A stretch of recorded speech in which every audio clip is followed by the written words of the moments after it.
Pessoal, então hoje nós vamos começar o estudo das nulidades no processo penal, né? Terminado o estudo sobre as sentenças, agora vamos falar sobre as nulidades dos atos processuais, né? E a primeira perspectiva que eu preciso colocar aqui são as perspectivas teóricas que pretendem explicar a natureza jurídica das nulidades no processo penal. A primeira delas é a que vê a nulidade como um vício do negócio jurídico processual penal, né? Ou seja, como um defeito do ato processual.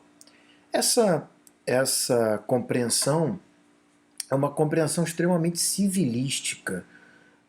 Aliás, eu diria que não é nem tanto tributária da teoria geral do processo, que eu costumo criticar, mas até mesmo tributária da ideia de negócio jurídico do direito civil material, né? Ou seja, que equipara o ato processual a um negócio jurídico.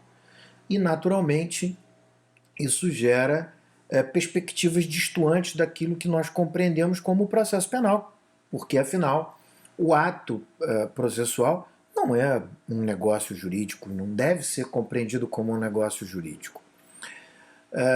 A segunda perspectiva teórica, e que, como aponta o professor Ricardo Jacobsen-Glockner, é a perspectiva teórica mais admitida, é a que compreende a nulidade como uma sanção processual, né? Ou seja, ela não é um vício do negócio, ela é uma sanção processual para alguma violação, né? Ou seja, a nulidade é a própria sanção. Essa compreensão tem uma perspectiva problemática também, em especial no que respeita à incapacidade de explicar a distinção adequada entre validade do ato e eficácia do ato. Na medida em que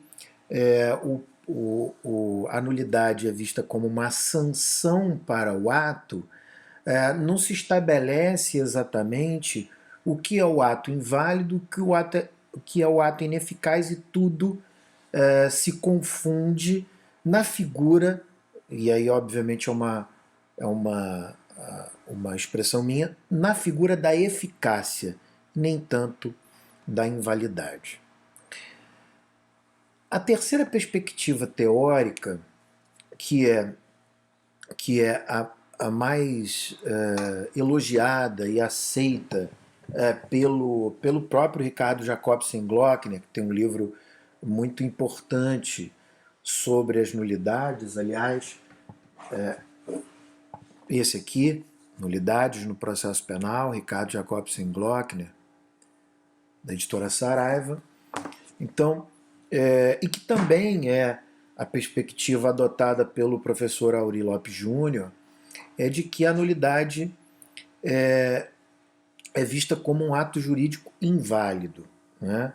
Há, portanto, uma distinção entre a invalidade, quer dizer, o ato jurídico inválido, que é diferente do ato jurídico ineficaz, e essa perspectiva tem, digamos, a possibilidade de nos permitir criticar uma constante análise feita pela nossa jurisprudência sobre o prejuízo como condição para a declaração de nulidade, na medida em que o prejuízo é uma análise valorativa, né?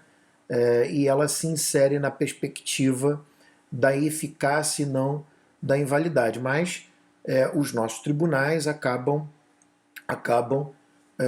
usando a teoria do prejuízo como um elemento normativo valorativo para determinar a validade. Sei que o que eu estou falando agora, nesse momento, sobre prejuízo ainda é um tanto cedo para ser melhor compreendido, mas mais à frente eu vou explicar melhor isso. Nesse momento, apenas quero deixar claro que a perspectiva teórica que enxerga a nulidade como um ato jurídico inválido é uma, digamos assim, uma perspectiva que nos permite distinguir da eficácia, né, ou da ineficácia. Invalidade, ineficácia, muito embora na prática a gente vai perceber que isso não acontece.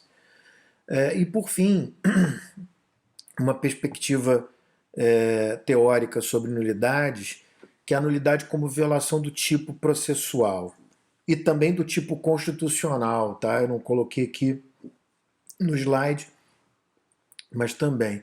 É a ideia de que o processo tem tipificações.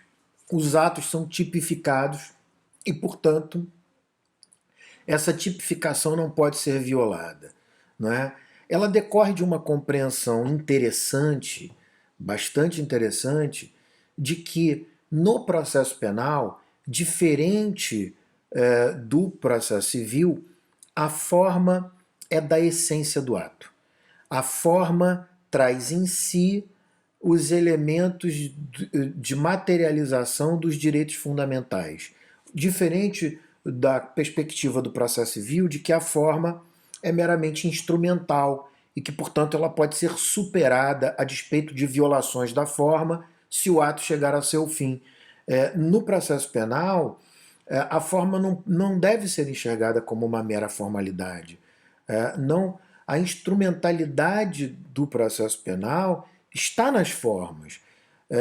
O problema dessa teoria é que ela cria uma categoria do tipo processual, que não é uniforme nem é muito bem, digamos assim, definida, constituída, conceituada, não é? Porque pretende fazer um paralelo com o tipo penal, né? O que de fato nós não temos, até porque a maior parte dos atos processuais não são necessariamente típicos, sobretudo no processo penal que nós sabemos, já falamos muito sobre isso, no processo penal brasileiro, em que o Código de Processo Penal ele precisa ser melhor entendido quando é interpretado e complementado a partir da Constituição.